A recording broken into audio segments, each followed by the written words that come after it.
La pauvre veuve, avec 2 enfants, a hébergé un inconnu sans savoir qu'il était un.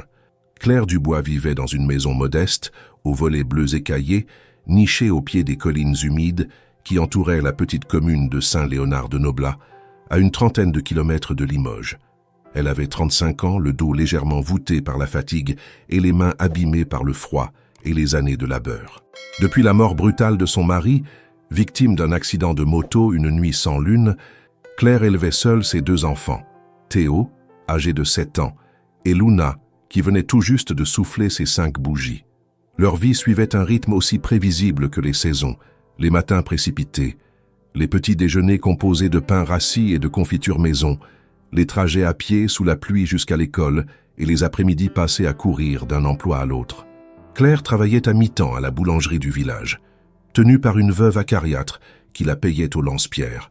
Les fins de mois arrivaient toujours trop vite, et elle ne comptait plus les fois où elle avait dû emprunter du sucre, du lait ou même de quoi chauffer la maison. Ce soir-là, une pluie lourde et insistante fouettait les vitres de la boulangerie. Le ciel d'octobre s'était assombri plus tôt que d'habitude, et l'odeur du pain chaud ne suffisait pas à chasser l'humidité qui s'infiltrait dans les murs. Claire nettoyait le comptoir avec des gestes lents, presque mécaniques, jetant de temps à autre un regard vers la rue vide. Elle s'apprêtait à éteindre la dernière lumière quand une silhouette attira son attention. Sous le réverbère vacillant, un homme était assis en face de la vieille cabine téléphonique, désormais hors service. Il était trempé jusqu'aux os, la tête baissée, le dos courbé, les coudes posés sur les genoux. Il ne bougeait pas, figé comme une statue abandonnée. Claire hésita. Elle n'avait aucune envie de se mêler aux affaires des autres, surtout pas à cette heure.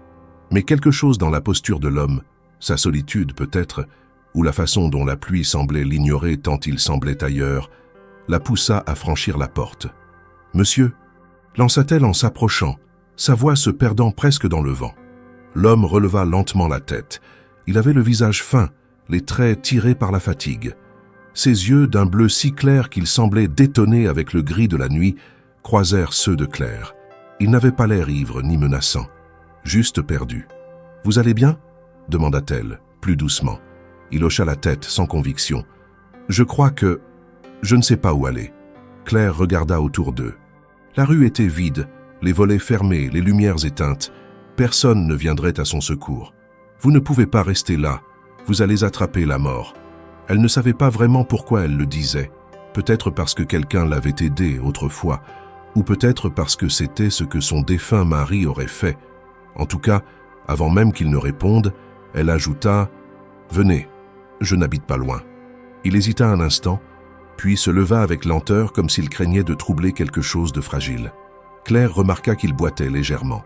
Ils marchèrent en silence jusqu'à la petite maison aux volets bleus. Luna et Théo dormaient déjà, leurs corps emmêlés dans un lit trop étroit, réchauffé par une vieille couverture en laine. Dans la cuisine, Claire tendit une serviette à l'homme et fit chauffer un peu de soupe. Il accepta sans un mot, ses gestes toujours mesurés, presque solennels. « Comment vous appelez-vous » demanda-t-elle enfin. « Marc. » Sa voix était grave, posée. « Marc, c'est suffisant pour ce soir. » Elle acquiesça, comprenant qu'il ne voulait pas en dire plus. Pas encore. Ce soir-là, Claire ne dormit que d'un œil. Elle entendait les planches du couloir craquer sous les pas de l'étranger. Mais au lieu de l'inquiéter, cette présence inattendue apportait un étrange sentiment de calme. Il y avait dans cette nuit pluvieuse quelque chose de différent. Comme si, pour une fois, ce n'était pas juste la routine grise d'un autre jour à survivre. Quelque chose venait de commencer, même si elle ne savait pas encore quoi. Le lendemain matin, le ciel restait d'un gris uniforme, lourd, presque menaçant. Mais la pluie avait cessé. L'odeur persistante de terre mouillée montait depuis les champs détrempés autour du village. Claire s'était levée avant le jour, comme toujours, pour préparer les enfants.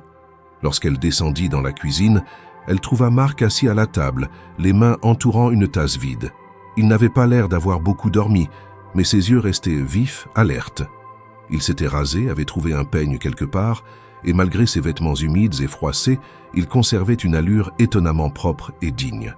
Claire, observant cette apparente élégance, sentit naître en elle une nouvelle forme de curiosité.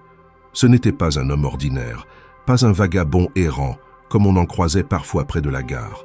Il y avait chez lui une retenue polie, une façon de parler mesurée, presque étudiée. Elle n'avait jamais rencontré quelqu'un qui pesait autant ses mots, comme s'il venait d'un monde lointain, régi par d'autres règles.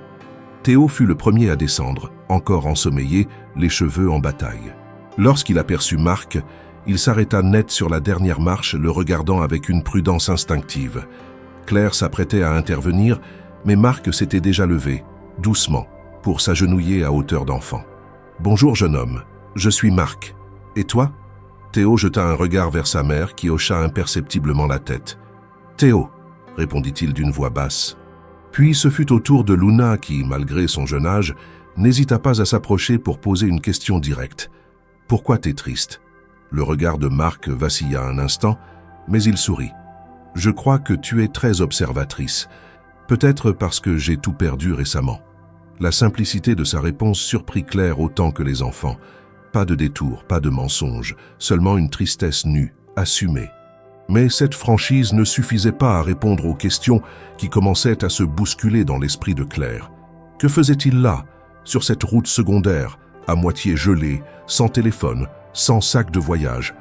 Et pourquoi parlait-il avec une telle clarté, une telle maîtrise, comme quelqu'un habitué aux entretiens formels, pas à l'improvisation d'une vie en fuite? Les jours suivants, Marc s'installa dans un coin de la maison. Il proposa de rendre service, et malgré les hésitations initiales de Claire, il se révéla rapidement indispensable. Il réparait tout ce qui traînait cassé depuis des mois. Une étagère branlante, une lampe qui clignotait sans raison, même le robinet de la cuisine qu'aucun plombier local n'avait su corriger. Il travaillait sans demander rien en retour, se contentant de peu, mangeant frugalement, dormant sur le canapé avec une couverture trop courte. Mais ce n'étaient pas ses compétences manuelles qui impressionnaient Claire. C'étaient plutôt les détails subtils qui trahissaient un passé bien différent de ce qu'il laissait entendre. Un matin, alors qu'elle préparait un simple bouillon, il identifia un ingrédient rare dans le pot d'épices qu'elle n'utilisait presque jamais, du sumac. Un autre jour, il corrigea naturellement les devoirs de Théo, passant du français aux mathématiques, puis à quelques mots d'allemand sans effort apparent. Il savait trop de choses, et ses gestes avaient une précision qui ne s'apprenait pas dans la rue. Un soir, alors que les enfants dormaient, Claire s'autorisa une question plus directe. « Tu as vraiment tout perdu ?» Marc, qui lisait un vieux livre emprunté à la bibliothèque municipale, ferma lentement l'ouvrage et leva les yeux vers elle. « Oui. Et, avant ça, tu faisais quoi ?» Il réfléchit longuement avant de répondre. « J'étais dans les affaires, une entreprise. Trop de responsabilités, pas assez de vie. » Elle hocha la tête, consciente qu'il ne dirait pas davantage ce soir-là. Mais quelque chose clochait. Même sans chercher à savoir plus, elle sentait que cet homme cachait une douleur complexe, trop bien contenue. Pas seulement une perte, mais une cassure volontaire. Comme quelqu'un qui aurait fui quelque chose d'encore plus profond que la simple ruine. Les enfants, eux, l'adoptèrent rapidement. Théo lui montrait fièrement ses dessins, lui posait des questions sur tout. Luna, plus tactile, allait s'asseoir à côté de lui sans dire un mot, juste pour être là. Il n'essayait pas de les séduire, pas de les amuser. Il était simplement présent, attentif, sincère. Une semaine passa, puis une autre. La présence de Marc devenait presque naturelle. Les voisins commencèrent à poser des questions, mais Claire se contentait de dire qu'il était un ami de passage. À la boulangerie, on commentait sa silhouette discrète qu'on apercevait parfois dans la ruelle, mais personne n'insista. Puis, un matin, alors qu'elle préparait les tartes aux pommes, Claire aperçut du coin de l'œil une scène étrange.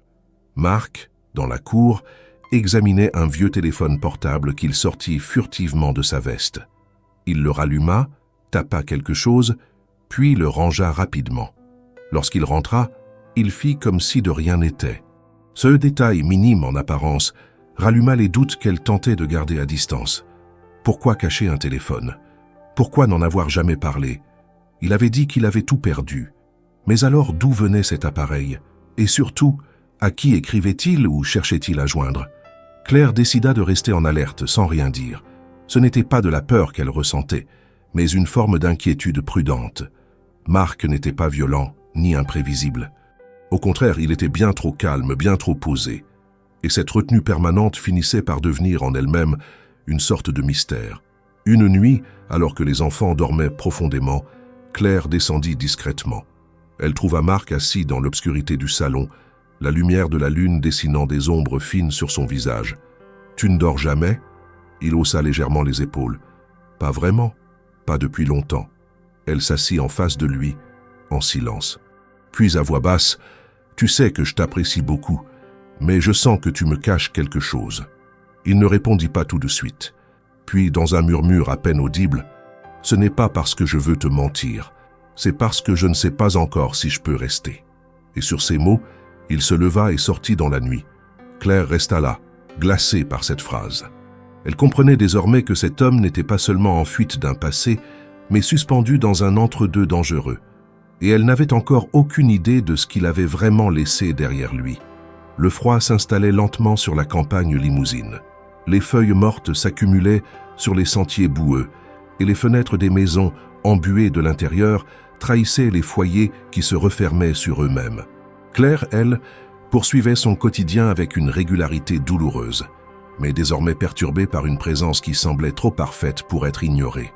Marc n'était pas simplement un inconnu accueilli par compassion. Il devenait un paradoxe vivant, un homme entre deux mondes, et chaque jour passé en sa compagnie révélait de nouveaux détails troublants. Ce fut Théo, un après-midi de mercredi, qui fit une première découverte inattendue. Il jouait dans le salon, étalant ses petites voitures et ses figurines sur le tapis, lorsque sa balle roula sous le canapé. En se penchant pour la récupérer, il tomba sur un objet métallique enveloppé dans un foulard sombre. Intrigué, il l'apporta à sa mère sans comprendre l'importance de ce qu'il venait de trouver. Claire défit le tissu avec précaution et découvrit à sa grande stupeur un imposant bracelet-montre. L'objet était visiblement de grande valeur, orné d'une finition en platine, avec une inscription discrète au dos. Elle connaissait cette marque. Il s'agissait d'un modèle suisse produit en série limitée, dont elle se souvenait avoir vu un article dans un magazine de luxe. Une pièce coûtant plusieurs dizaines de milliers d'euros, son cœur s'accéléra. Ce n'était pas un objet qu'un homme sans abri pouvait posséder. Ce n'était pas non plus un cadeau banal ou un héritage familial oublié. C'était un accessoire choisi, acquis et entretenu avec soin. Claire rangea le bracelet dans un tiroir sans rien dire à Théo, mais sa méfiance, jusque-là voilée par la routine, prit une place nouvelle dans son esprit. Les jours suivants, elle observa Marc avec une attention redoublée. Elle notait ses gestes, ses habitudes, la manière dont il tenait ses couverts, découpait le pain ou nouait sa serviette. Il y avait chez lui une élégance qu'aucune misère n'aurait pu effacer. Il ne jurait jamais, choisissait ses mots avec précision et évitait systématiquement les discussions trop personnelles. Chaque réponse à ses questions semblait pesée, adaptée, comme s'il construisait un récit avec le soin d'un avocat plaidant sa propre cause. Un matin, alors qu'il réparait le grille-pain, un vieux modèle que Claire pensait irréparable, il identifia immédiatement le problème et le corrigea en moins de 10 minutes, utilisant des outils improvisés qu'il avait assemblés dans une boîte d'outils de fortune. Lorsqu'elle lui demanda comment il savait faire cela, il haussa simplement les épaules. « J'ai toujours été bon avec mes mains », répondit-il. Mais ce qu'il ne disait pas, c'est que peu de personnes avaient cette capacité à diagnostiquer une panne électrique en un regard. Plus tard, alors qu'ils cuisinaient ensemble, il reconnut immédiatement un flacon d'huile de truffe que Claire n'utilisait que lors de rares occasions. Il en huma le parfum avec précision, commenta sa provenance et même son année de production. Il connaissait les crus comme un sommelier et évoquait les textures et les origines avec une aisance qui détonnait avec sa prétendue vie de fugitif. Claire sentit un frisson la traverser. Elle avait devant elle un homme qui, malgré son silence, laissait échapper des fragments d'un passé nettement plus raffiné, plus structuré et infiniment plus riche que tout ce qu'il avait bien voulu laisser croire. Un soir, tandis qu'elle lisait un vieux livre dans le salon, elle entendit un bruit léger provenant de la chambre d'amis, celle que Marc occupait. Elle s'approcha sans bruit, poussa doucement la porte entrebâillée et le vit assis au sol, les jambes croisées, entouré de papiers qu'il replaçait méthodiquement dans une pochette noire. Elle ne distingua pas les documents, mais la manière dont il les manipulait, avec des gants en tissu fin, révéla un soin presque maniaque. Lorsqu'il se rendit compte de sa présence, il leva la tête, surpris, puis referma calmement la pochette. « Tu ne dors pas ?» demanda-t-il. Elle secoua la tête. « J'avais soif. » Il hocha la tête, sans chercher à se justifier. Claire, cette fois, n'insista pas. Mais à partir de ce soir-là, Elle ne parvint plus à faire taire cette petite voix intérieure qui lui murmurait que Marc cachait bien plus qu'un passé douloureux. Elle décida d'agir discrètement. Un matin, alors qu'il était parti chercher du bois à la lisière de la forêt, elle profita de son absence pour examiner les quelques affaires qu'il gardait dans un sac en toile posé dans un coin de la pièce. Elle fouilla avec précaution, veillant à remettre chaque objet exactement à sa place. Au fond, entre deux t-shirts soigneusement pliés, elle trouva une enveloppe rigide contenant un document plié en 3. Il s'agissait d'une ancienne attestation bancaire au nom de Marc Delarue. Ce nom résonna immédiatement dans son esprit. Elle l'avait entendu quelques mois plus tôt à la télévision, dans un reportage évoquant la mystérieuse disparition de l'héritier d'un empire technologique français. L'homme était présenté comme un génie discret, issu d'une famille influente, connu pour sa discrétion et son aversion pour les apparitions publiques. Il avait disparu sans laisser de traces, et les spéculations allaient bon train. Dépression, fuite volontaire, chantage ou même enlèvement. Claire remit l'enveloppe à sa place, le cœur battant. Elle se sentait à la fois trahie et troublée. Elle ne comprenait pas pourquoi un homme comme lui se retrouvait dans sa maison, au milieu d'une vie qu'il ne semblait pas comprendre, mais qu'il habitait pourtant avec aisance. Et surtout, elle se demandait quel danger il apportait avec lui. Car un homme comme Marc Delarue ne disparaissait pas sans que d'autres ne le cherchent activement. Et s'il avait menti sur son nom, sur son passé, sur ses intentions, que restait-il alors de vrai dans ce qu'il leur avait montré? Pourtant, malgré toutes ses réserves, Claire n'arrivait pas à le haïr. Il n'avait jamais été violent, jamais intrusif. Il s'occupait des enfants avec tendresse, l'aidait dans ses tâches quotidiennes et même dans son silence offrait une présence qui comblait, sans l'admettre, une absence qu'elle n'avait jamais osé affronter. Mais elle savait désormais que la vérité finirait par se dévoiler et que lorsqu'elle le ferait, rien ne serait plus comme avant. Les jours raccourcissaient de plus en plus et l'obscurité s'installait bien avant que les enfants ne terminent leurs devoirs. Claire s'efforçait de maintenir la normalité dans la maison, mais une tension discrète s'était glissée dans sa routine. Depuis qu'elle avait découvert l'identité probable de Marc, chaque mouvement, chaque silence, chaque regard qu'il posait sur elle semblait chargé d'un poids supplémentaire. Elle n'avait rien dit, ni à lui, ni à personne. Mais garder un tel secret la minait à petit feu. Un soir, alors qu'elle rentrait de la boulangerie, elle remarqua quelque chose d'inhabituel. Une camionnette noire était garée non loin de l'épicerie, moteur éteint, phares éteints, mais habités. 2 silhouettes étaient visibles à travers le pare-brise. Elle ralentit le pas, observa brièvement, puis continua son chemin sans montrer le moindre signe de nervosité. Pourtant, à l'intérieur, son cœur battait violemment. Cette camionnette, elle ne l'avait jamais vue dans le coin. Or, à Saint-Léonard, chaque véhicule inconnu se remarque. L'endroit était trop calme, trop routinier, pour tolérer la présence discrète d'un inconnu, encore moins d'un véhicule stationné pendant de longues minutes sans raison apparente. Elle ne dit rien à Marc ce soir-là. Il préparait un potage, comme il le faisait souvent désormais, et racontait à Théo et Luna une histoire drôle qu'il inventait au fur et à mesure. Claire l'observait, et son malaise grandissait. Ce contraste entre l'homme chaleureux dans sa cuisine et l'ombre inquiétante garée à quelques rues de là devenait difficile à concilier. Mais la présence du véhicule n'était pas un hasard. 2 jours plus tard, la camionnette réapparut, cette fois un peu plus près de la maison. Claire, qui revenait avec Luna d'un passage rapide chez la pharmacienne, sentit l'appréhension se transformer en certitude. Quelqu'un cherchait quelque chose, ou quelqu'un. Le lendemain matin, alors qu'elle étendait le linge derrière la maison, son voisin, M. Harel, un homme âgé à la voix toujours trop forte, l'interpella de sa clôture. « Claire, tu sais qu'il y a des gens qui posent des questions sur le village? Des types bien habillés, pas d'ici.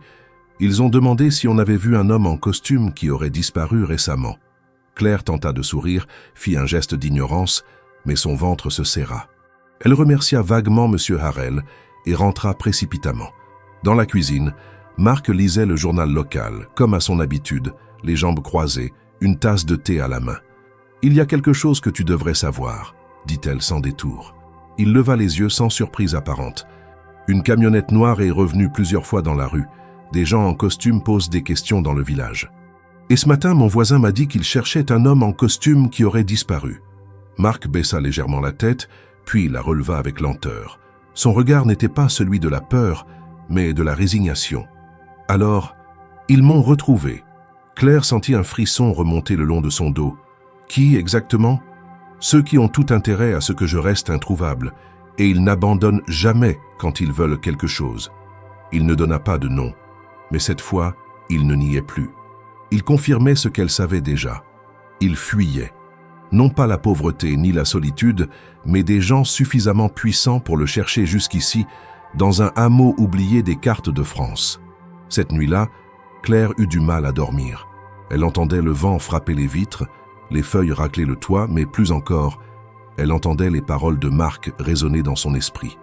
Le lendemain matin, elle le trouva dans le jardin, occupé à réparer le portail arrière. Il semblait calme, concentré, mais son visage trahissait une fatigue inhabituelle. « Je vais devoir partir, dit-il sans préambule. » Claire sentit son estomac se nouer. « Quand ? » ?»« Bientôt. Peut-être ce soir.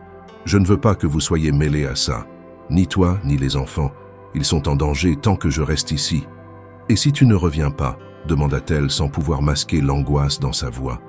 Il la regarda longuement, puis sortit une enveloppe de sa poche. « Ah, si je ne reviens pas d'ici 3 jours, ouvre ça. » Elle prit l'enveloppe sans dire un mot. Elle était scellée, sans inscription, épaisse. Elle la glissa dans un tiroir de la cuisine, le cœur lourd. Marc partit peu après, sans explication, sans bagage apparent, simplement vêtu d'un manteau noir usé. Claire resta figée dans l'entrée longtemps après qu'il eut disparu dans le brouillard du petit matin. Les heures qui suivirent furent lentes, douloureuses. Théo et Luna remarquèrent rapidement son absence, mais Claire prétexta une course importante. Elle s'efforça de maintenir les rituels, le goûter, les dessins animés, les devoirs, mais rien n'y faisait. La maison avait perdu quelque chose de sa chaleur avec le départ de Marc.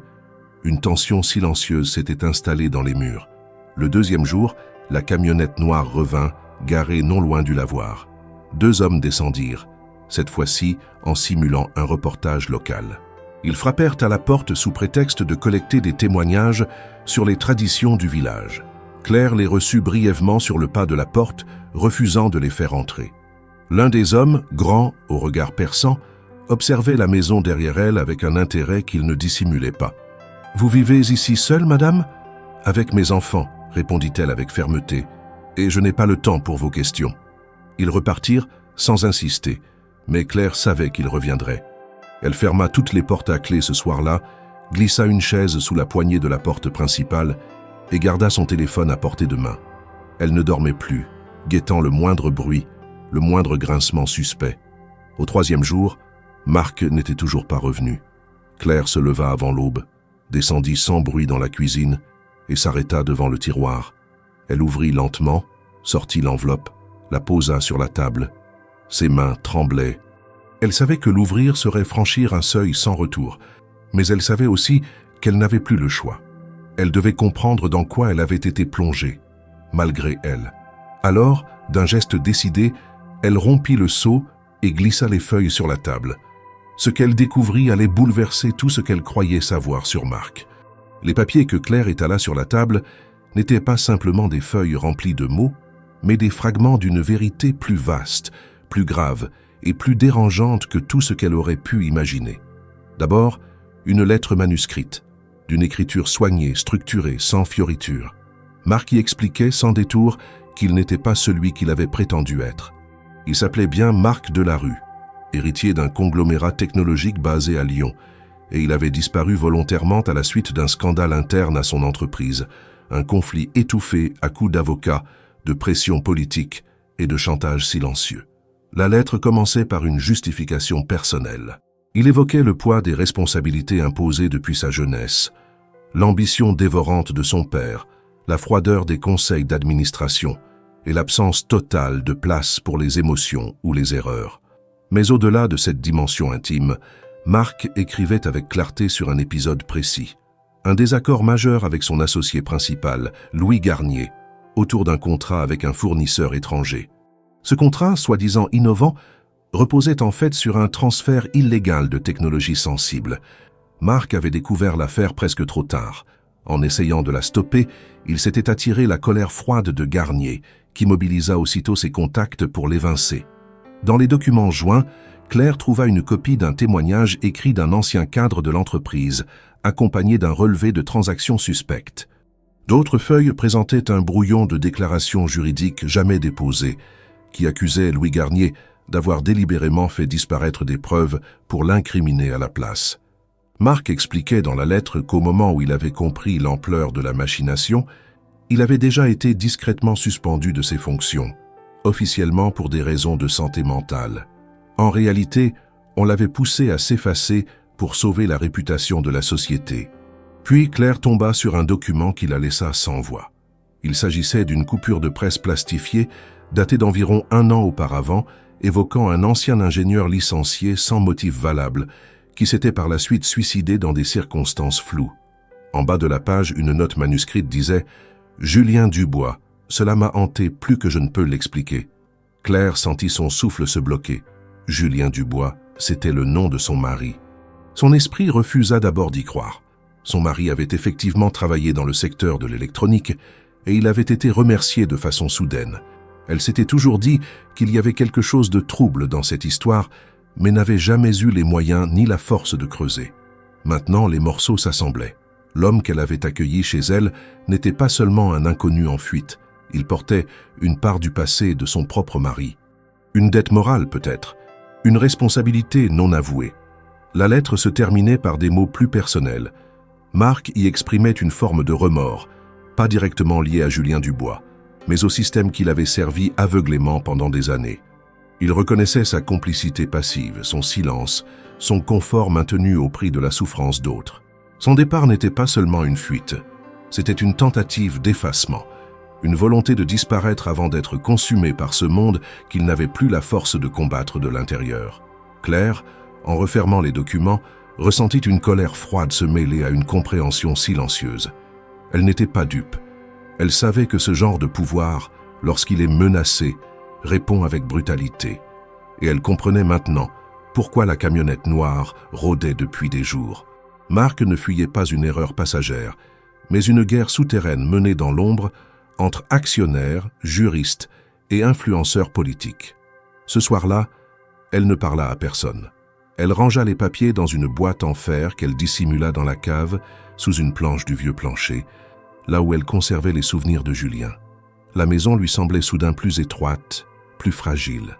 Chaque craquement du bois, chaque bruit de voiture dans la rue, déclenchait en elle une poussée d'adrénaline incontrôlable.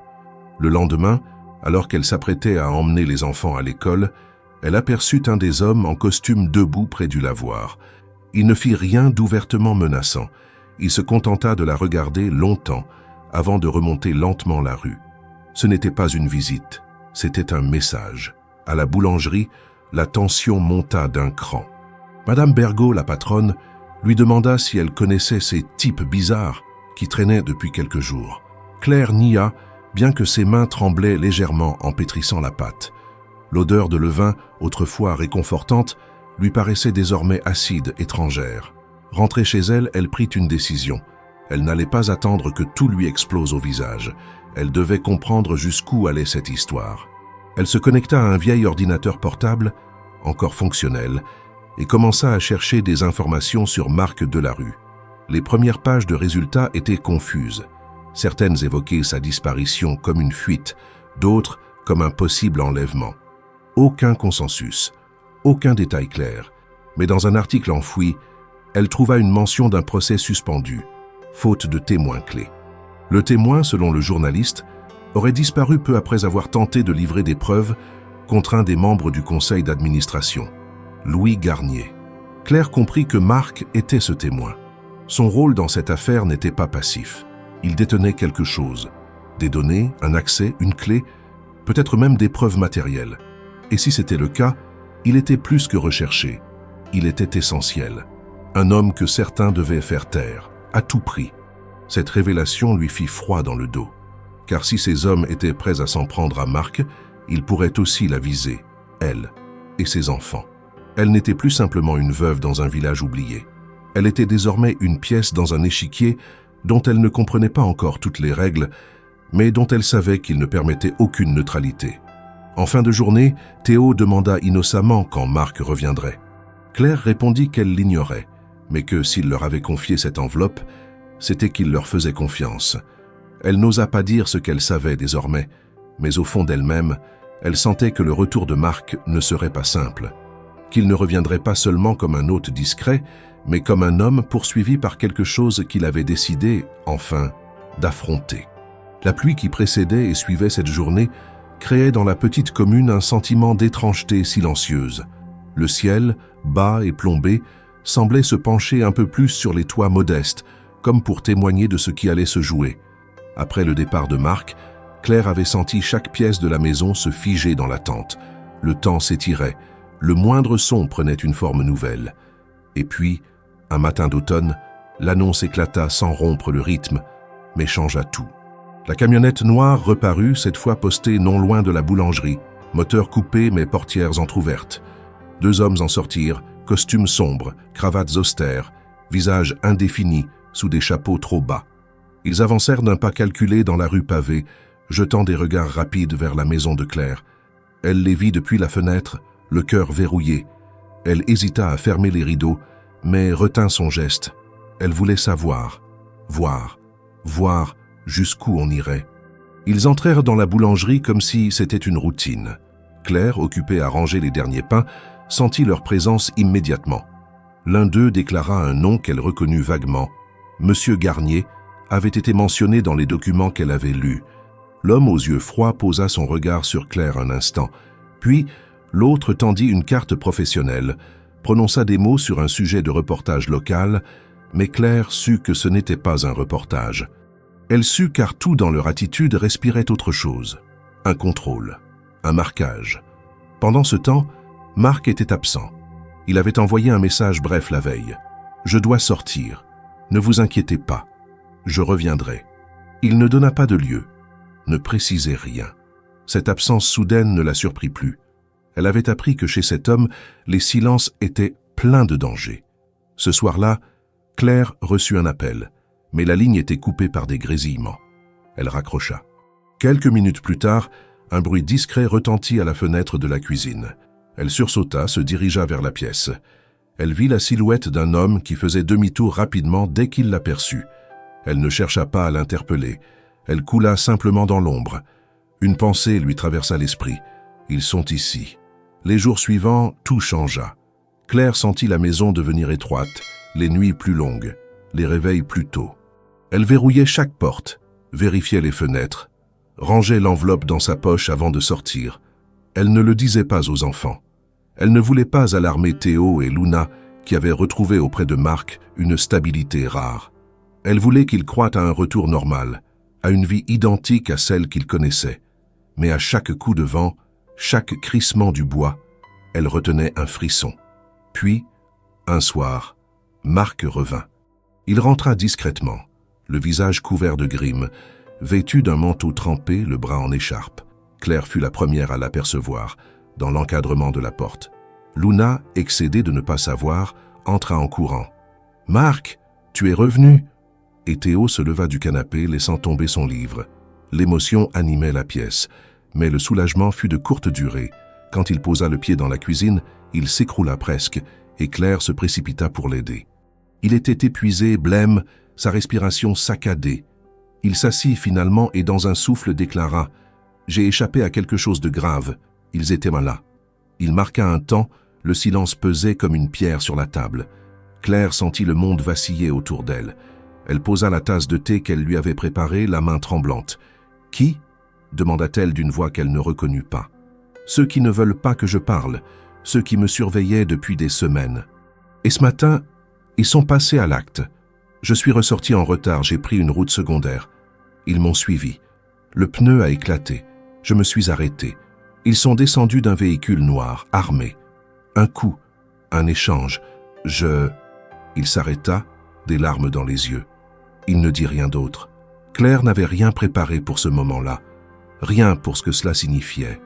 Les enfants, un peu intimidés par la scène, s'étaient figés. Luna tremblait légèrement. Théo essayait de comprendre. Claire prit une décision. Elle ne laisserait pas l'homme qu'elle avait accueilli devenir un danger pour sa famille. « Tu restes ici » dit-elle, presque sèchement. « Je ne peux pas » répondit-il. « Alors je vais appeler la gendarmerie. » Elle réalisa ces mots à peine prononcés, mais aucun retour arrière ne semblait possible. Marc secoua la tête. « Non, je ne peux pas. Pas pour l'instant. Il se leva avec effort, s'appuya sur la table. Il avait une faiblesse nouvelle. Il savait qu'il ne trouvait plus de repos. Claire, malgré la peur, sentit une détermination monter en elle. Elle se tourna vers les enfants. « Allez vous coucher. » Ils obéirent, sans un mot. Quand ils eurent disparu, Claire reprit. « Tu ne pourras pas te cacher indéfiniment. Ils savent maintenant où nous sommes. » Il hocha la tête. « Je sais, et je les ai vus. » Elle ne l'écouta plus vraiment. Elle pensa à son mari, à cette vie usée par la précarité, à la force silencieuse qu'elle avait dû développer pendant toutes ces années.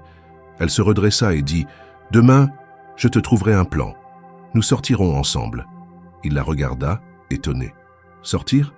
Elle planta son regard dans le sien. « Oui, sinon ils viendront ici. » Elle ne précisa pas ce qu'elle entendait par « sortir », mais elle savait que rester ne serait plus possible. Ce qu'il avait fui jusqu'à présent ne se contentait plus de sa présence. Il avait éveillé un intérêt dangereux. Le lendemain matin serait le début d'un combat qu'elle ne choisissait pas, mais qu'elle devait mener. La nuit se referma autour de la maison, implacable, et dans l'obscurité, chacun se prépara sans mot dire à ce que l'on appellerait un départ ou un dernier refuge. Les jours suivants furent marqués par une tension permanente, comme si chaque seconde s'étirait sous le poids de l'incertitude. Marc restait enfermé à la maison, encore faible, et passait la majeure partie de son temps à observer la rue depuis la fenêtre du salon. Il avait cessé d'expliquer ses silences. Claire, elle, s'occupait de tout. Les repas, les enfants, la boulangerie, et maintenant, l'angoisse d'une intrusion possible à tout moment. Les hommes en costume ne s'étaient pas montrés depuis la dernière apparition, mais leur absence n'apaisait rien. Elle la rendait au contraire plus nerveuse. Le calme pouvait aussi être une stratégie. Le calme, dans ce genre d'histoire, annonçait souvent la tempête. Claire n'était pas du genre à rester spectatrice. Elle avait appris à agir, à survivre. Et cette fois, elle refusait de laisser Marc affronter seul quelque chose qui dépassait leur compréhension, mais menaçait désormais leur réalité. Elle savait qu'elle devait voir plus loin, comprendre ce qu'il ne disait pas, découvrir ce qu'il lui avait encore caché.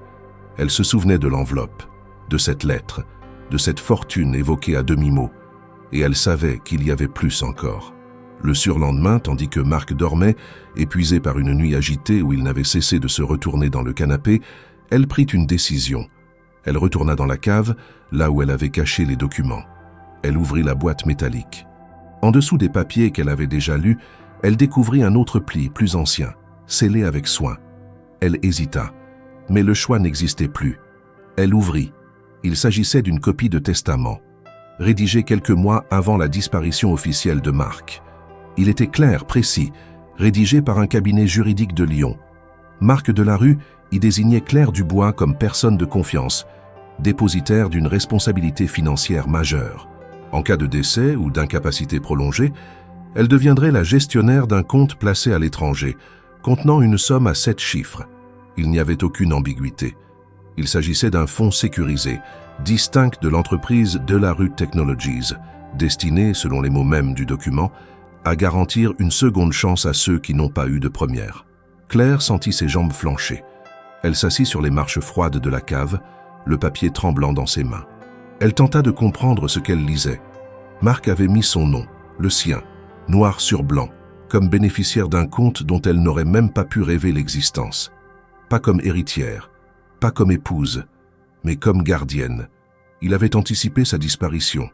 Et plus encore, il avait anticipé qu'elle jouerait un rôle qu'elle n'avait jamais demandé. Pourquoi elle? Était-ce en rapport avec son mari? Était-ce une forme de réparation? Un choix dicté par la culpabilité? Ou bien, avait-il réellement vu en elle une force que même elle ne soupçonnait pas? Elle remonta lentement à la surface. Marc s'était réveillé. Il était assis dans la cuisine, les yeux fatigués, le visage encore marqué par la douleur. Elle s'assit en face de lui. Elle ne cria pas, ne demanda pas d'explication. Elle posa simplement le testament sur la table. Il baissa les yeux, lut le document et ne dit rien. Puis, enfin, il releva la tête. Il ne nia pas. Il ne détourna pas la conversation. « Je savais qu'un jour tu le lirais. » Claire serra les lèvres. « Tu as prévu ma vie sans me demander mon avis. Ce n'était pas pour te piéger, c'était pour protéger ce qui pouvait encore l'être. S'il m'arrivait quelque chose, je voulais que tout ne soit pas perdu. » Tu es la seule personne en qui j'ai eu confiance après tout ce que j'ai traversé. Ce que tu appelles confiance, c'est m'avoir mise dans une situation que je ne comprends même pas encore. Tu as pensé à ce que cela signifiait pour moi, pour mes enfants? Oui, c'est justement pour eux que je l'ai fait. Cette fois, elle se leva. Elle ne cria toujours pas, mais sa voix s'était durcie. Alors écoute-moi bien. Tu veux qu'on te protège? Tu veux qu'on garde tes secrets? Très bien. Mais à partir de maintenant, je ne reste plus en retrait. Tu vas tout me dire. Chaque détail, chaque nom, chaque risque. Il acquiesça. Il comprenait que le silence n'était plus possible. Et c'est ainsi que Claire Dubois, simple boulangère à mi-temps, veuve discrète et mère de 2 enfants, prit les choses en main. Elle commença à contacter des gens. Pas la police. Pas encore. Mais d'anciens camarades de son mari, des techniciens, des gens du métier, des personnes qui avaient connu les coulisses de l'entreprise. Elle fouilla dans les anciens mails de Julien, découvrit des bribes de correspondance laissées ouvertes. Elle recolla les morceaux d'un passé qu'elle avait refusé de revisiter. Et petit à petit, elle assembla un tableau plus vaste. Julien avait été victime d'un licenciement déguisé après avoir tenté d'alerter sur des anomalies comptables. Il avait été isolé, mis au placard, puis lâché. Claire comprit que ce n'était pas un hasard si Marc avait fini chez elle. Ce n'était pas le fruit du destin ou d'une fuite improvisée. Il l'avait peut-être ignoré au début, mais en découvrant son nom, son adresse, il avait fait le lien. Et au lieu de fuir plus loin, il était resté. Peut-être pour réparer quelque chose. Peut-être pour affronter ce qu'il n'avait pas su empêcher. Mais maintenant, Claire refusait d'être une simple pièce dans ce jeu. Elle voulait contrôler l'histoire. Elle voulait que ses enfants soient à l'abri, que la vérité éclate, et que les responsables paient, un par un, pour Julien, pour elle, pour tous ceux qu'on avait effacés pour protéger des fortunes et des apparences. Marc, assis à côté d'elle, le comprit. Il ne dit plus rien ce soir-là. Il la laissa prendre les décisions. Elle qui autrefois avait simplement voulu survivre, devenait désormais celle qui allait combattre. Et dans le silence de la maison, quelque chose changea profondément. Ce n'était plus lui, l'homme traqué, le fugitif. C'était elle, Claire Dubois, qui désormais tenait les cartes. Les jours suivants furent marqués par une intensité presque irréelle. Claire, désormais consciente de l'envergure du conflit dans lequel elle s'était trouvée entraînée, ne pouvait plus faire marche arrière. Elle avait pris le contrôle de la situation et Marc, affaibli mais lucide, respectait cette nouvelle dynamique. Ensemble, ils passaient de longues heures à reconstituer le fil des événements, à croiser les informations que Claire avait découvertes avec les souvenirs de Marc. Chaque détail comptait désormais. Chaque nom, chaque date, chaque mail oublié pouvait être la clé d'une stratégie à venir. Marc lui parla plus librement. Il lui raconta ce que Claire n'avait jusque-là deviné qu'en fragments. L'entreprise Delarue Technologies, autrefois florissante, était devenue le terrain d'une guerre interne silencieuse. Son père, fondateur visionnaire mais autoritaire, avait placé entre les mains de Marc une structure tentaculaire, mais profondément infiltrée par des intérêts divergents. Parmi eux, Louis Garnier, le cofondateur, était devenu progressivement plus influent, plus discret, plus dangereux. Garnier n'était pas seulement un stratège financier, il savait manipuler les chiffres, les actionnaires et surtout les perceptions publiques. Lorsque Marc avait tenté de bloquer une série de transferts suspects vers une société écran basée à l'étranger, Garnier avait riposté par une campagne de discrédit méthodique. Il avait fait fuiter de faux rapports psychiatriques, falsifié des relevés de comptes, semé le doute sur la santé mentale de Marc. Puis, au moment opportun, il avait orchestré sa disparition, espérant que la rumeur ferait le reste. Marc n'avait pas résisté. Il avait fui. Il savait que dans un tel système, la vérité seule ne suffisait pas. Il fallait des preuves et surtout, il fallait les faire apparaître au bon moment. Ce bon moment, il le sentait approcher. Il confia à Claire qu'il avait conservé une série d'enregistrements audio, réalisés à son insu par un ancien collaborateur loyal. Ces fichiers contenaient des conversations précises entre Garnier et d'autres membres du conseil d'administration, où des manipulations financières et des menaces étaient évoquées sans détour. L'un des enregistrements, selon Marc, pouvait suffire à faire tomber toute la structure de protection dont Garnier bénéficiait. Mais il avait besoin d'un allié pour le rendre public, sans compromettre la sécurité de ceux qui y étaient associés. Il avait prévu de le remettre à un procureur indépendant, mais il ne pouvait pas le faire seul. Claire proposa une solution que Marc n'avait pas envisagée.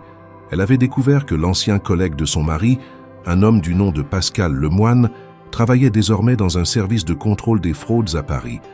Elle le contacta discrètement. La voix de Lemoine, au bout du fil, trahissait une surprise sincère. Il se souvenait de Julien, se disait bouleversé d'apprendre que Claire avait été plongée dans un tel chaos. Il accepta de les rencontrer, mais à une seule condition, que Marc soit présent et que l'entretien se fasse dans un lieu public sécurisé. Le rendez-vous fut fixé dans un café discret du quartier de Montparnasse, à Paris. Claire hésita, mais Marc était décidé. Il savait que fuir plus longtemps ne ferait que renforcer Garnier. Et surtout, il voulait reprendre sa dignité. Il ne souhaitait pas seulement se disculper, mais aussi détruire le système qui avait broyé tant d'hommes, dont Julien Dubois. Claire insista pour l'accompagner. Elle organisa tout. Une voisine de confiance garda les enfants. Elle emprunta un véhicule, vérifia le trajet, anticipa même des plans de repli si quelque chose tournait mal. Le matin du départ, Marc se rasa, enfila une chemise sobre mais impeccable et glissa dans la doublure de sa veste une clé USB contenant les preuves. Son visage trahissait la fatigue, mais ses yeux avaient retrouvé une étincelle ancienne, celle d'un homme prêt à faire face à ce qui l'avait terrassé. Le trajet jusqu'à Paris fut silencieux, mais jamais tendu. Ils savaient que tout allait se jouer en quelques heures. À leur arrivée, ils marchèrent côte à côte dans les rues encore humides jusqu'au café convenu. Pascal Lemoine était déjà là. Un homme calme, aux cheveux poivre et sel, dont le regard direct inspirait confiance. Il ne posa pas de questions inutiles. Il écouta. Marc parla brièvement mais clairement. Puis il tendit la clé. Lemoine la prit sans mots, la glissa dans une pochette renforcée et assura qu'il enverrait les documents directement à une cellule spécialisée. Il pensait que tout s'arrêterait là. Mais c'était sans compter sur l'ombre qui les suivait depuis le village. Alors qu'ils sortirent du café, une voiture noire surgit brusquement à l'angle de la rue. 2 hommes en descendirent. Claire reconnut l'un d'eux immédiatement. C'était l'homme qui avait frappé à sa porte en se faisant passer pour un journaliste. Il avança d'un pas rapide, déterminé. Marc comprit. Il attrapa le bras de Claire, la poussa vers la station de métro la plus proche. Ils coururent. Pascal Lemoine resta derrière pour les couvrir, cria quelque chose que Claire n'entendit pas. Dans le métro, ils se glissèrent parmi les passagers, descendirent à la station suivante, prirent une correspondance puis un taxi au hasard. Ils ne s'arrêtèrent que 2 heures plus tard, dans une rue anonyme du 14e arrondissement. Marc haletait, Claire aussi, mais ils étaient en vie. Et plus encore, ils savaient que les preuves étaient entre de bonnes mains. Ce n'était plus une question de fuite, c'était désormais une question de jours avant que tout éclate. Marc se tourna vers elle, appuya son dos contre un mur et lui dit d'une voix rauque « Tu m'as sauvé la vie ». Claire répondit sans détour « Non, je t'ai rendu ta chance ». Ils ne se dirent rien de plus. Ce soir-là, ils ne rentrèrent pas à la maison. Ils passèrent la nuit dans une petite chambre d'hôtel, anonyme parmi tant d'autres. Et pour la première fois depuis le début, Claire sentit que la peur changeait de camp. Ils étaient rentrés à Saint-Léonard-de-Noblat 2 jours après leur fuite à Paris. Le calme apparent du village contrastait violemment avec l'intensité des heures qu'ils venèrent de vivre. Claire conduisait, concentrée sur la route sinueuse, tandis que Marc, silencieux, regardait défiler les arbres aux feuilles tombantes. Ils n'avaient pas échangé beaucoup de mots depuis leur nuit à l'hôtel. Pas par manque de choses à dire, mais parce que chacun digérait ce que la tension avait cristallisé. Ils avaient franchi une frontière invisible, et désormais plus rien ne pouvait être comme avant. En rentrant à la maison, les enfants les accueillirent avec des cris de joie et des étreintes spontanées. Claire sentit ses yeux se remplir sans qu'elle puisse les contrôler. Luna s'accrocha à sa jambe. Théo s'empressa de raconter sa semaine. Ils ne savaient rien de ce que leurs parents par substitution venaient d'affronter, et il valait mieux que cela reste ainsi. La maison sentait le café et le bois brûlé. Une voisine attentionnée avait allumé le feu et laissé de quoi réchauffer un plat sur la cuisinière. Le contraste avec Paris était saisissant. Ici, le monde semblait avoir mis sur pause ce qui ailleurs continuait de rugir. Mais le répit ne dura pas. Le lendemain matin, alors que Marc réparait une planche du vieux plancher de la véranda, Claire s'assit en face de lui. Elle ne tournait plus autour du sujet. Elle avait vu assez, compris assez, et vécu assez pour ne plus supporter les demi-mots. « Tu savais qui était Julien, n'est-ce pas ?» Marc ne leva même pas les yeux. Il enfonça une vis avec calme, ajusta la planche, puis s'essuya les mains sur son pantalon. Enfin, il se redressa et son regard croisa celui de Claire avec une honnêteté totale. Pas au début, mais j'ai fini par comprendre, et j'aurais dû te le dire plus tôt. Claire ne dit rien. Elle attendait. Elle voulait les faits. Elle voulait ce qu'il avait porté en silence et qui avait changé leur lien sans même qu'elle le sache. Marc se leva, s'appuya contre le cadre de la porte et parla d'une voix posée, presque douce. Julien travaillait dans une des filiales techniques de notre groupe. Il était discret, compétent, respecté, trop intègre pour ce qui se préparait. Il a vu passer des données, poser des questions, alerter son supérieur. Un mois après, il était mis à l'écart, officiellement pour réduction d'effectifs. En réalité, on l'a isolé parce qu'il savait. Il marqua une pause. Claire restait immobile, comme figée. Tout ce qu'elle avait soupçonné, deviné, pressenti, prenait enfin forme dans une réalité concrète. Je l'ai croisé une fois, continua Marc, dans un couloir à Lyon. Il sortait d'une réunion où il venait de se faire humilier par 2 cadres. Il avait le regard de quelqu'un qui sait qu'il ne pourra pas lutter. Mais il m'a vu, et il a compris. Il a compris que je n'étais pas aveugle. Mais je n'ai rien fait. Je l'ai laissé passer. Claire sentit un nœud dans la gorge. Ce souvenir, aussi lointain soit-il, avait suffi à ramener dans sa maison cet homme au passé si lourd. Elle comprit alors que Marc ne s'était pas réfugié là par hasard ou par simple instinct de survie. Il portait en lui une dette, pas une dette financière ou légale, mais une dette morale, un poids silencieux qu'il avait fui jusqu'à ce que les circonstances le ramènent à son point de départ. « Quand j'ai su que tu étais sa femme, dit Marc, j'ai hésité à partir. Mais tu étais là avec tes enfants et j'ai compris que c'était peut-être là que je devais être. Pas pour me cacher, mais pour comprendre ce que j'avais laissé faire. Claire n'avait pas besoin qu'il demande pardon. Elle n'en voulait pas. Ce qu'elle ressentait, c'était autre chose. Une reconnaissance douloureuse, une compréhension partagée entre 2 êtres brisés à des endroits différents, mais par la même structure, la même violence silencieuse. « Tu n'étais pas responsable, dit-elle enfin. Pas directement. Mais je n'ai rien empêché, répondit-il. Ce fut à ce moment précis que leur relation changea encore. Plus d'ambiguïté, plus de faux semblants, plus de gestes retenus. Claire comprit qu'elle était face à un homme qui n'essayait plus de fuir ses erreurs, mais de les affronter. Et dans cette volonté, elle trouvait une force qui l'étonnait elle-même. Dans les jours qui suivirent, ils préparèrent ce que Marc appelait le mouvement final. Les documents avaient été remis, les premiers retours étaient encourageants.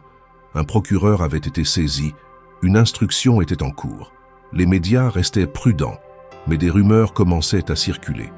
Des noms étaient murmurés, des comptes gelés. Garnier ne bougeait pas encore, mais son silence était celui d'un homme en train de négocier sa chute. Marc savait que cela allait provoquer une réponse, et il était prêt. Claire l'était aussi. Elle avait vu son monde basculer une fois. Elle savait maintenant comment tenir debout quand tout autour vacille. Elle protégeait ses enfants, sa maison, et cette part d'elle-même qu'elle n'avait jamais cru capable de se dresser face à des puissants. Un soir, alors qu'ils rangèrent des papiers dans le salon, Marc s'arrêta et la regarda longuement. « Tu sais pourquoi je ne suis pas parti, même après avoir compris qui tu étais ?» Claire haussa les épaules, lasse des symboles. « Parce que j'ai trouvé ici quelque chose que je n'avais jamais eu. Pas un abri, pas une protection, mais une vérité. Tu ne mens pas, Claire. Tu regardes les choses en face. Et dans ce monde, c'est devenu rare. » Elle ne répondit pas. Elle n'avait pas besoin de dire quoi que ce soit. Ils étaient désormais au cœur du conflit, et ils savaient qu'il n'y aurait pas de retour en arrière. Mais pour la première fois, ce n'était plus une fuite, c'était une avancée. Ensemble, droit, dans le chaos. Les heures précédant le départ pour Paris avaient un goût métallique dans la bouche de Claire, comme si son corps tout entier anticipait l'issue d'un combat qu'elle n'avait jamais choisi de mener, mais qu'elle refusait désormais de perdre. Marc, plus silencieux que d'habitude, avait préparé chaque détail du plan. Ce n'était pas une fuite ni une tentative de négociation, c'était un affrontement. Pas armé, pas physique, mais aussi dangereux que s'il l'était.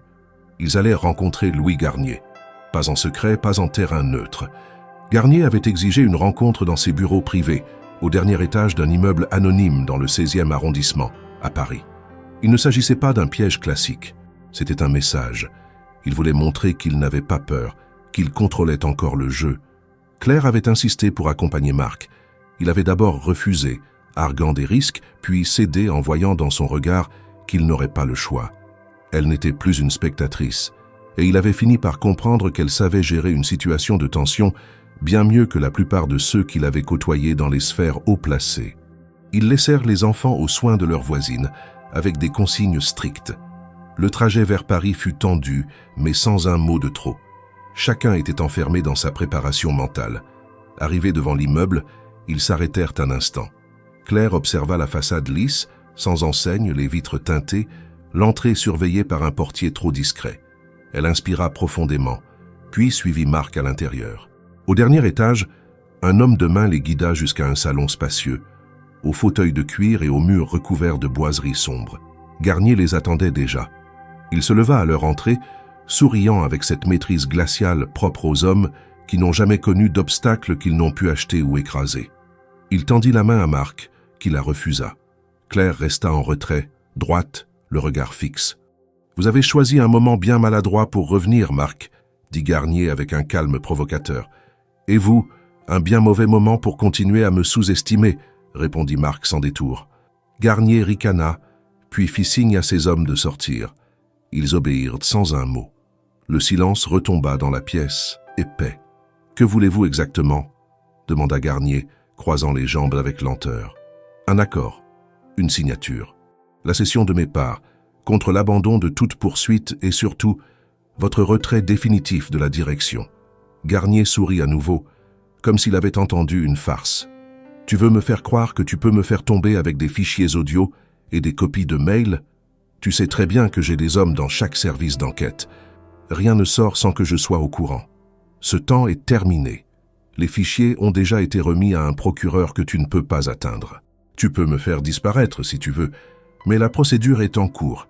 Et si quelque chose m'arrive, la presse aura tout. » Claire sortit calmement une clé USB de sa poche et la posa sur la table. « Et ça, c'est une copie de sécurité. Elle n'est pas seule. Il y en a d'autres. Tu ne contrôles plus rien. » Garnier la regarda pour la première fois avec attention. Il vit en elle, non pas une complice, mais une menace. Elle ne fléchit pas. « C'est elle, alors, la veuve de l'ingénieur, dit-il. Je me souviens. C'est vous qui avez fait tomber la première pièce du puzzle, votre mari.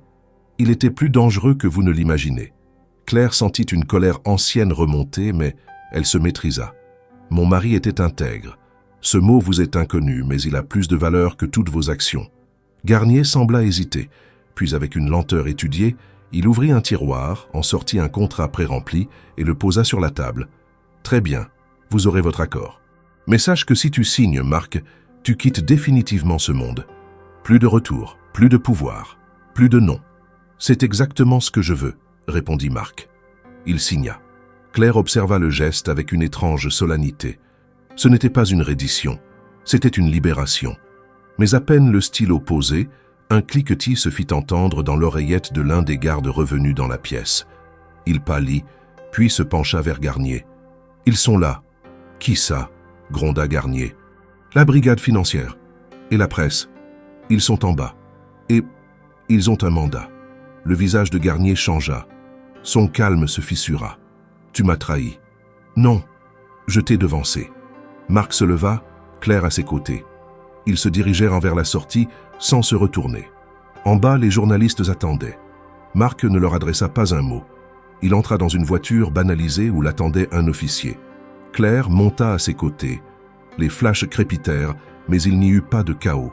Seulement une fin. Celle d'un règne bâti sur la peur, les manipulations et le silence. Ils quittèrent Paris dans un silence étrangement apaisé. Claire ne posa aucune question. Elle savait que tout venait de changer. Marc n'avait plus d'empire, plus d'ennemis à fuir. Il avait tout perdu, sauf l'essentiel. Et dans ce silence, pour la première fois, elle sentit que la reconstruction pouvait commencer. Pas comme avant, pas en reprenant ce qui avait été détruit, mais en construisant quelque chose de nouveau. Ensemble, à leur manière, et surtout selon leurs propres règles. Quelques jours après leur retour à Saint-Léonard-de-Noblat, Claire et Marc retrouvèrent un semblant de tranquillité. La tempête médiatique qui avait éclaté à Paris n'avait pas tardé à faire le tour du pays. Les journaux télévisés, les sites d'information, les réseaux professionnels évoquaient désormais le scandale de la rue Garnier avec une intensité rarement vue. Mais ici, dans le calme relatif du village, l'agitation semblait lointaine, presque irréelle. Pourtant, les conséquences concrètes ne tardèrent pas à les atteindre.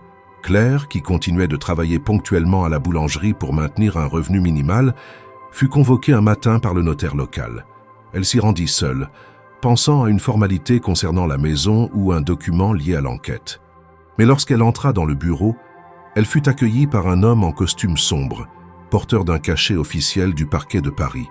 Il lui tendit une enveloppe avec un ton formel, presque solennel. « Ceci vous est adressé, Madame Dubois, au nom de Marc Delarue. » Elle ouvrit l'enveloppe devant lui. À l'intérieur, une lettre manuscrite brève et 2 documents. Le premier était une déclaration certifiant que Claire avait été nommée bénéficiaire officielle d'un fonds de réhabilitation sociale créé par Marc à partir d'une partie de sa fortune personnelle désormais débloquée. Le second document précisait que ce fonds, nommé Fonds Julien Dubois pour la justice et la mémoire, avait été enregistré à son nom, avec elle comme administratrice principale. Claire resta figée. La somme initiale injectée dans ce fonds dépassait le 1 million d'euros. Elle relut le document une seconde fois, le cœur battant. Il ne s'agissait pas d'un don personnel, ni d'un geste de remerciement. C'était un projet de portée nationale, destiné à soutenir les familles de lanceurs d'alerte injustement sanctionnés. Elle comprit immédiatement ce que cela représentait. Une réponse symbolique à l'injustice que son mari avait subie, une reconnaissance posthume, mais aussi un outil réel, concret, durable. En sortant du bureau, elle resta longtemps immobile sur le trottoir, regardant les passants sans vraiment les voir. Elle pensait à Julien, à tout ce qu'il avait enduré, à tout ce qu'ils avaient traversé. Et pour la première fois depuis sa mort, elle ne sentit plus de vide. Elle sentit une forme d'accomplissement, non pas une vengeance mais une réparation.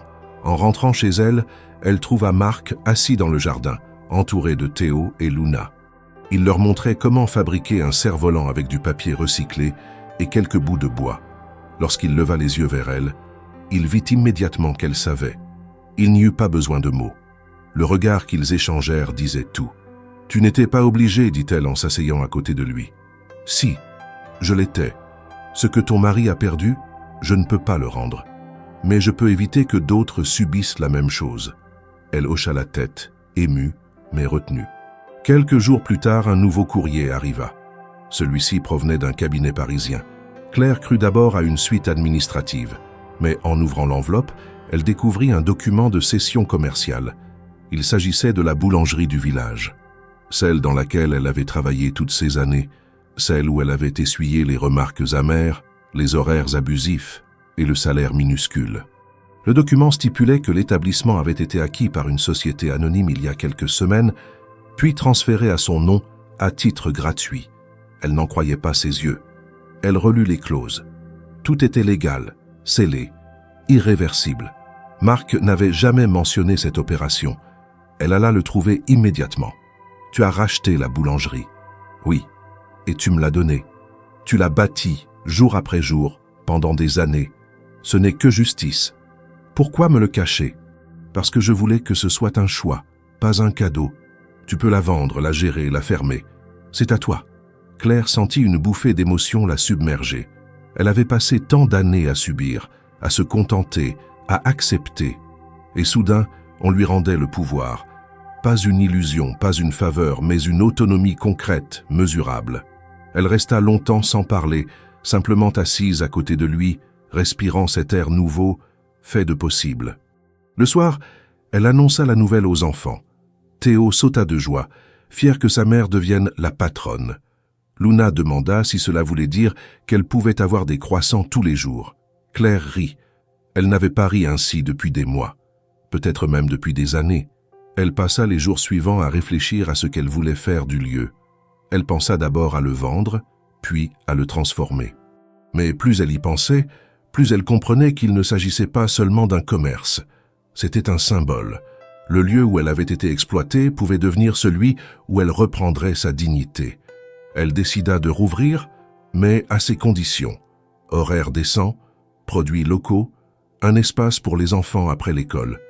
Elle commença à dessiner des plans, à contacter des fournisseurs. Elle retrouva en elle une énergie oubliée. Marc, pendant ce temps, se faisait discret. Il ne parlait plus de Paris, ni de l'enquête, ni de son nom qui à nouveau circulait dans les médias. Il passait du temps avec les enfants, réparait la clôture du jardin, rangeait les outils. Il était là, sans s'imposer. Et Claire comprenait que cette présence, loin d'être un fardeau, était une forme de soutien silencieux. Mais elle voyait aussi qu'il se posait une question qu'il n'osait formuler, rester ou partir. Maintenant que tout avait été révélé, que Garnier était mis en examen, que les preuves avaient été validées, Marc pouvait redevenir un homme libre. Il pouvait reprendre sa vie. Une vie qu'il n'avait pas choisi de quitter, mais qu'il avait été contraint de fuir. Claire, elle, avait pris sa décision.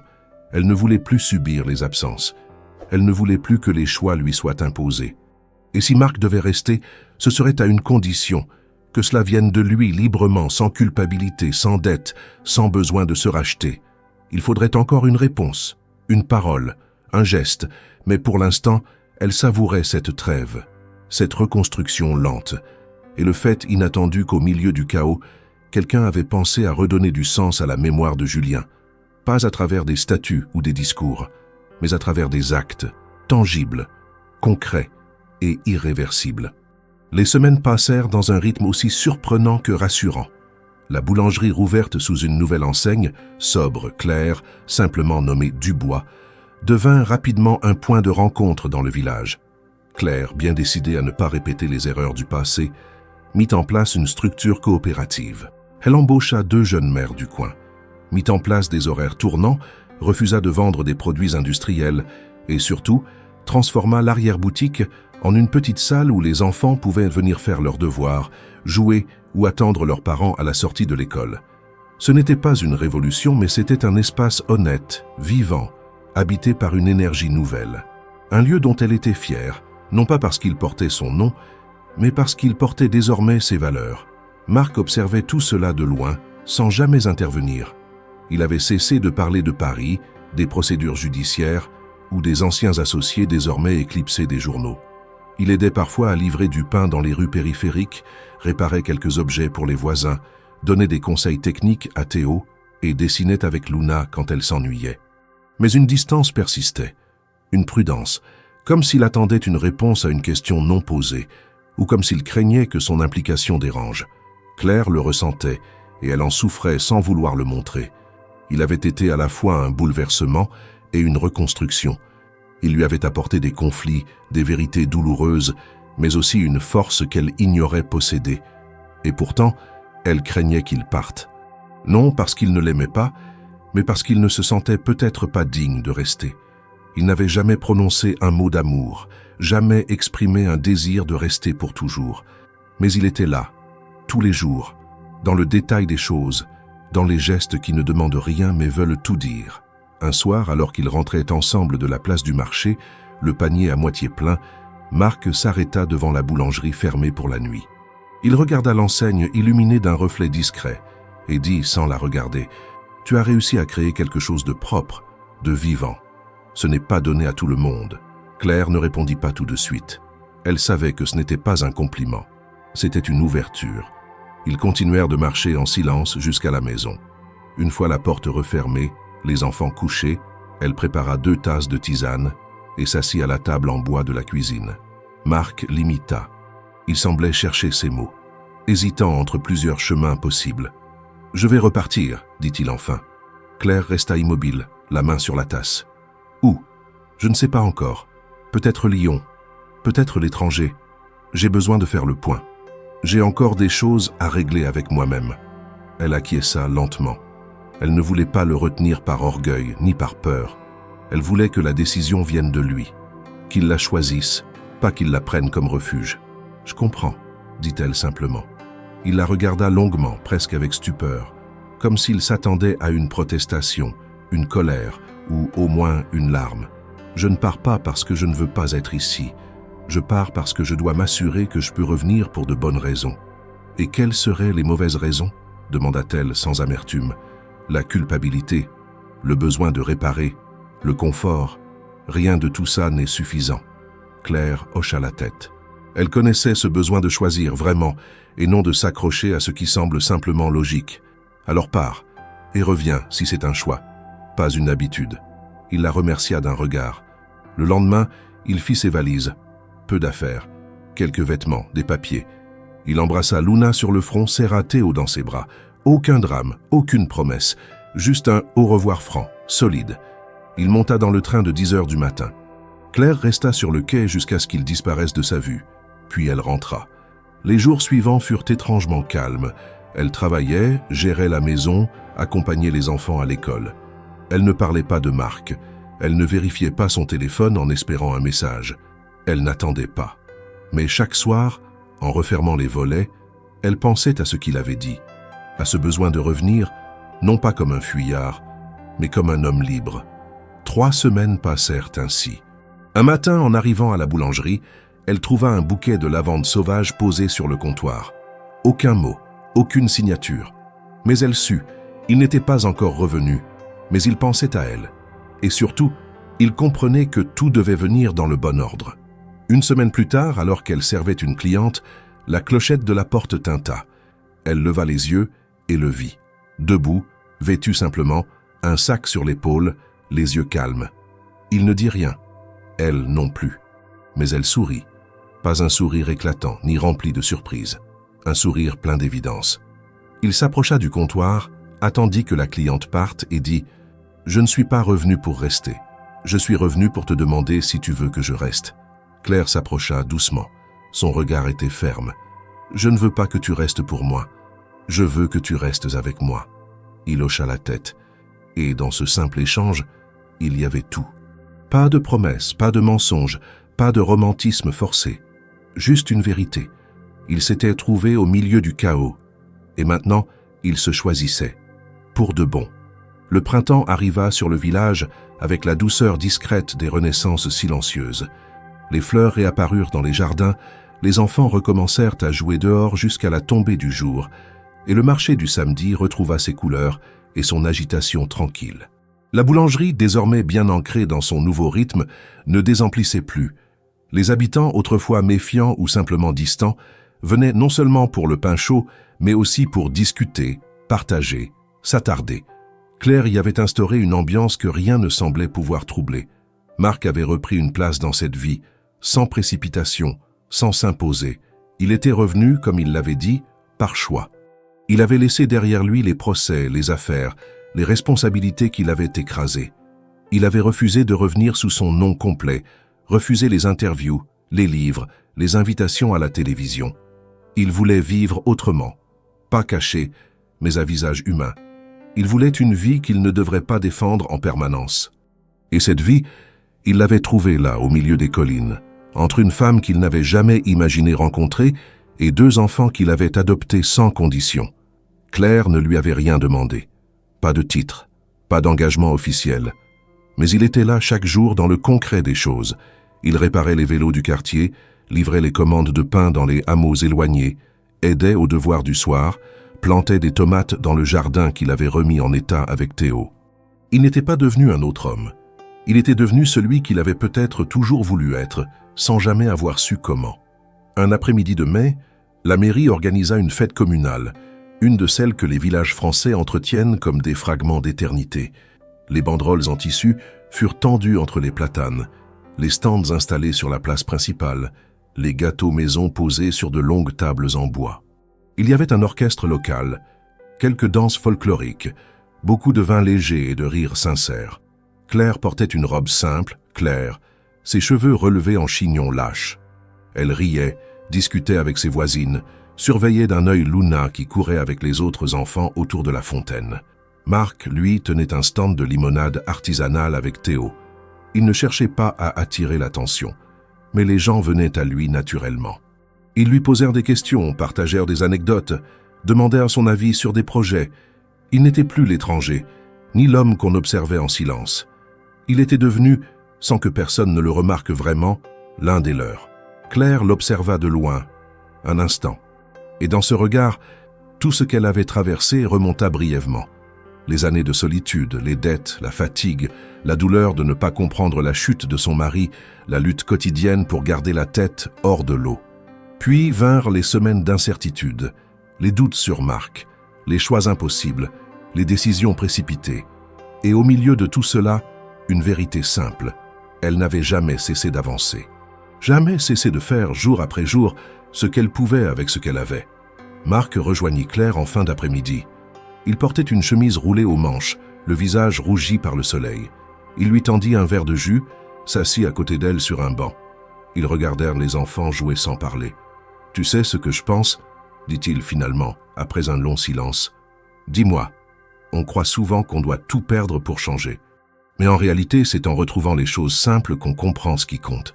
Ici, je ne suis personne d'important, et c'est la première fois que ça me rend heureux. » Claire hocha doucement la tête.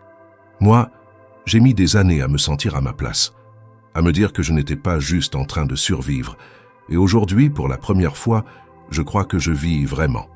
Grâce à toi, répondit-il, j'ai compris qu'on ne devient pas quelqu'un à force de réussir. On devient quelqu'un à force d'être là, présent, disponible, réel. » Elle le regarda, touchée mais sereine. Il n'y avait plus besoin de grandes déclarations. Ce qu'ils construisaient ensemble, jour après jour, était plus fort que n'importe quelle promesse. À la fin de la fête, alors que les guirlandes lumineuses scintillaient doucement et que les premiers rangements commençaient, Luna grimpa sur les genoux de Claire et s'endormit sans prévenir. Théo s'approcha en courant, les cheveux en désordre, et s'assit entre Marc et sa mère. Ils formèrent un instant un tableau que personne ne remarqua vraiment, sauf eux, une image d'équilibre, de paix, d'avenir. Quelques mois plus tard, Claire reçut une lettre de la préfecture. Le fonds Julien Dubois avait reçu une reconnaissance d'utilité publique. Il allait être élargi à l'échelle régionale avec des relais dans plusieurs départements. Elle fut invitée à prononcer un discours lors d'une cérémonie officielle. Elle y alla mais resta fidèle à ce qu'elle était. Elle parla peu, refusa les caméras, insista sur le collectif. Ce n'était pas son combat personnel, c'était une lutte pour tous ceux qui, un jour, avaient osé dire non à l'injustice. En rentrant de cette cérémonie, Marc l'attendait devant la maison. Il avait préparé le dîner. Les enfants avaient dessiné une affiche disant « Bienvenue à la vraie héroïne ». Claire sourit, les larmes aux yeux, et les serra tous dans ses bras. Ce soir-là, ils dînèrent dehors, sous les étoiles. Et tandis que les rires des enfants résonnaient dans le jardin, Claire comprit enfin. Tout avait un sens. Même les douleurs, même les pertes, même les moments où elle avait cru sombrer. Parce qu'au bout du compte, ce qu'elle avait trouvé, ce qu'ils avaient construit, valait chaque cicatrice. Elle avait donné un toit à un homme perdu. Il avait rendu justice à un mort silencieux. Et ensemble, ils avaient offert un avenir à deux enfants qui n'avaient rien demandé d'autre qu'une chose, que les adultes autour d'eux soient enfin à la hauteur de leur confiance.